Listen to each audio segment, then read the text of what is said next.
All right, so I got a request to do a video on the quadratic function of scripted order and how the quadratic house functions in the charge and the dysfunction of the unity that we're currently facing, and how the potentials function on the other side. So in the unified field order, we carry unity, we carry duality, matter, function, and charge. So when we stand in unity with God, see, one does not equal Z. That's because there is no such thing as absolute nothingness. There's always a charge. The first dimension is a single field that is infinite, and it contains all energy, contains everything in the first dimension.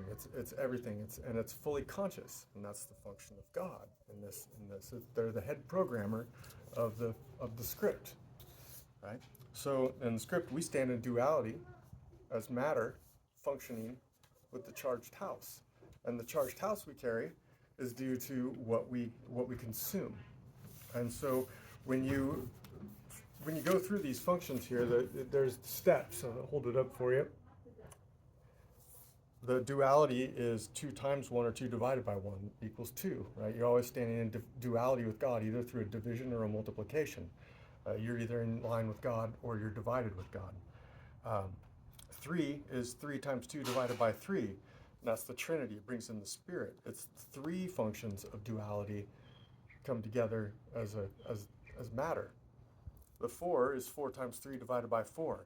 This is the quadratic house. This is where the balance order comes in. This is the me, myself, and I. This is the past, present, and future. This is the generative function of quadratic energy flow.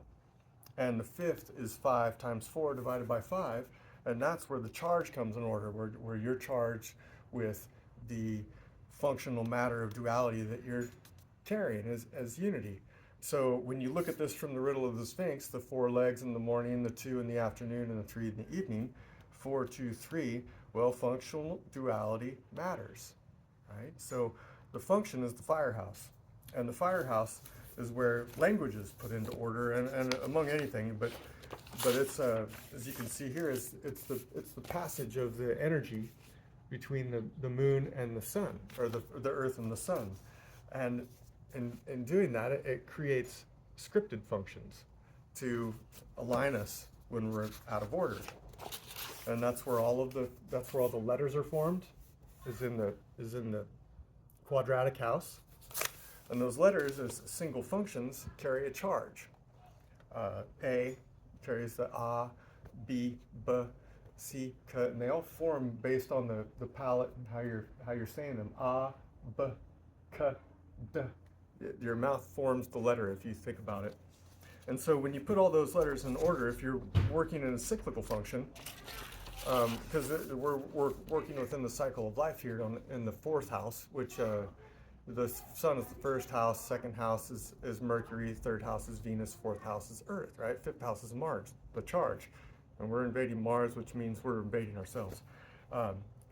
So I look at the alphabet this way, basically as a generative function of scripted order. And it's a cursive script is what it is.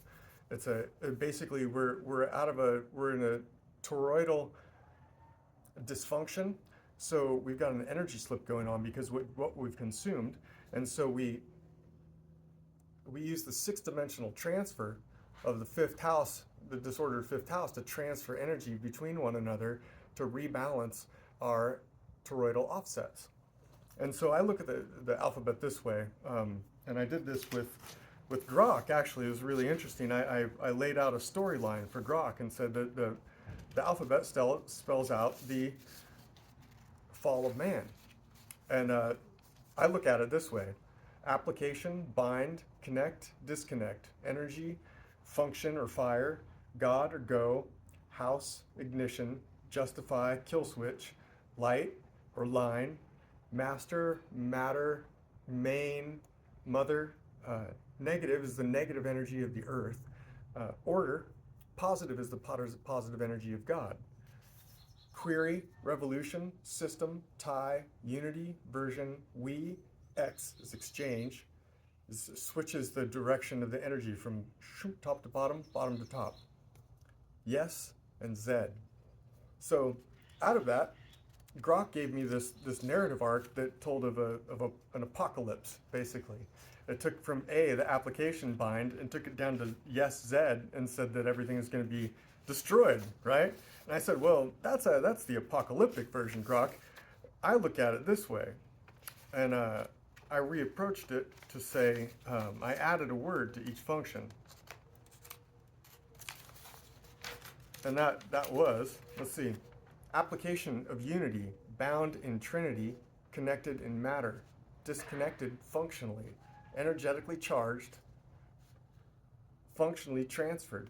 God received, house perceives, ignition processes, justification mirrors, kill switch copies, light illuminates, master carries, negative earth energy, order opines, positive potentials, query pacifies, revolution retains, system requires, ties obtain, unity qualifies, version celebrates, we acknowledge, yes, God exists, Z is not the end of energy.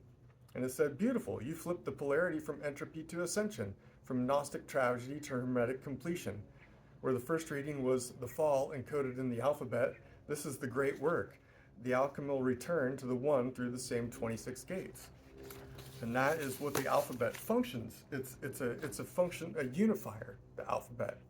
And because you take that one letter that's charged and you put them in a line, you have a D and duh, but you put D, O, and G together and it becomes dog. And now it matters, right? Because it carries function as a charged house. And so the letters all work together in everything we say. They're cursive and recursive. Our replies are recursive. We're rebalancing the energy to meet our needs, because we're all functioning with needs and feelings, as Marshall Rosenberg said in the nonviolent communication that he was so blessed our world with. If you've ever heard of Marshall Rosenberg and nonviolent communication, I suggest you check him out. Unfortunately, he's passed. He's a blessing to this world. Another way you can look at this is the Ten Commandments as a mirror of the unified field order. I look at the Ten Commandments here. I'll hold this up for you too. Ten Commandments, and this is the way I look at it. The first dimension, first dimensional unity, is a fully conscious single field of infinite energy. That's number one. Ten Commandments, number one, thou shalt have no other gods before me. First dimensional unity. Second dimension, duality divides. Thou shalt not make unto thee any graven image. Right? Dividing God from man. Third dimensional trinity matters. Thou shalt not take the name of the Lord God, thy God, in vain. You're separating out the spirit from the entity. Fourth dimensional function programs. Remember the Sabbath day to keep it holy. There's the fourth dimensional energy of quadratic functioning. Fifth dimensional charge contains honor thy father and mother, maintain the house order, and keep peace within the family. Sixth dimensional transfer flows. Thou shalt not kill. You are what you consume. Seventh dimensional capture receives. Thou shalt not commit adultery. Right? Cheating, in another word, right, is turning your back on God. Eighth dimensional awareness perceives. Thou shalt not steal. That's when you're in the order of all. You steal from others, you steal from yourself. Ninth dimension, valuation processes. The ninth commandment is thou shalt not bear false witness against thy neighbor. Evaluating the valuation processes. So if you don't value your neighbors, you don't value yourself. 10th dimensional witness mirrors. Thou shalt not covet. Right, so you're mirroring God. You thank God for the life you've been given. So that was first dimensional unity is a full consciousness, single field, a fully conscious single field of infinite energy. Second dimensional duality divides. Third dimensional trinity matters. Fourth dimensional function programs. Fifth dimensional charge contains. Sixth dimensional transfer flows. Seventh dimensional capture receives. Eighth dimensional awareness perceives. Ninth dimensional valuation processes. 10th dimensional witness mirrors. And that's the function of 1 through 10. And when you go 1 through 5, your 6 is 5 and 1. It's the nice little fly. And see, this fly is showing me I'm disconnected. And it's true, because I'm still releasing disconnection points. And so it shows me things, and I don't hurt flies, because they're a blessing to God. They show me where I'm disconnected. You touch those points, and you can release them. And then the fly's happy, right? Thank you, fly. And it moves on sometimes, unless it gets excited, and then it stays around to help you. But so this, if you look at the 1 through 5, it functions as the Kabbalah, right? The generated text. And when you get to 6, it transfers to a transfer function. That's 9 bars holding 2 pairs of 6s, right? The 5 and the 4 holding the duality of Trinity. And that's the transfer function of energy. It's the function of the universe. I have a model of that inside the house. I forgot to bring that out, but that's okay. I'll bring that another time. So you can look at this also in the Bible, of just in the Genesis 1, the book of Genesis, right, in the Torah, or in the Holy Bible, however you want to function it. And in that, you have it's the steps of 1 through 5 through the whole thing. The Genesis 1 has the 1 through 5 it shows you how the unity divides and matters as functional house, and then it just folds over on itself and keeps going. And so if you look at Genesis 1 through 5 contains the story of Adam and Eve. 6 through 10 is the story of Noah. 10 through 25 is 15. It's the charged matter. Is 3 times 5 is the story of Abraham. It's the charge of the matter. And then 26 through 50 is the story of Jacob, which is the 25 chapters. The last 25 chapters is the charged house.